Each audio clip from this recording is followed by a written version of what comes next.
Eli sat in the corner of the orphanage dormitory, his small fingers tracing the frayed edges of a worn, tattered book. The room was heavy with the scent of damp plaster and floor wax. At the age of 8, the words had simply stopped. He remembered the day with haunting clarity.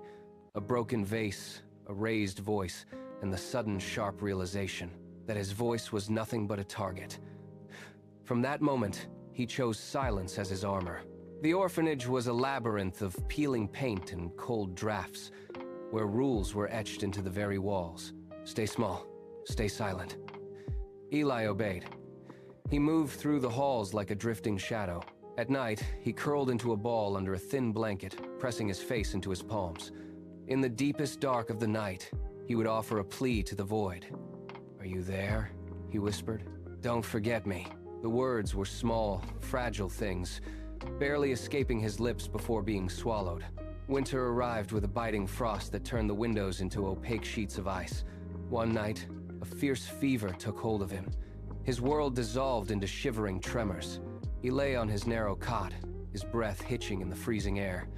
Feeling the life within him begin to flicker, he felt so alone in the cold, waiting for a light that never seemed to come. Then, the air shifted. A warmth, thick and steady, pressed against his shoulder, defying the winter chill. He didn't open his eyes. He simply leaned into that mysterious heat until the fever finally broke. Years began to bleed into one another.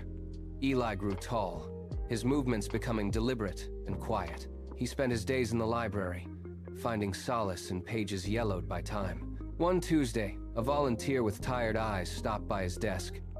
"Eli, what do you want?" she asked. The question hung in the air, heavy and strange. He thought of the other children, the bruises. "I think I want things to stop hurting people," he replied. His voice held a strange, ringing clarity. That night, he sat by the same window. He didn't whisper a plea. He whispered a statement. "I am still here." The silence in the room no longer felt like a void. It felt like an audience. When he finally walked out of the orphanage gates years later, he carried only a canvas bag. The world outside was loud and chaotic, but Eli moved through it with a steady, unbreakable rhythm. He took jobs that required focus, fixing clocks, shelving books, mending fences. He listened more than he spoke. When he saw a stray dog, he shared his bread. When he saw a neighbor struggling with heavy groceries, he took the bags without a word. He didn't seek recognition or praise. He simply existed as a point of stability in a shifting, turbulent world.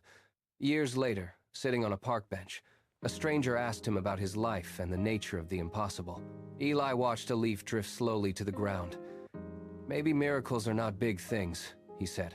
"Maybe they are just not breaking, or still caring after everything." He looked at his own hands, steady and capable.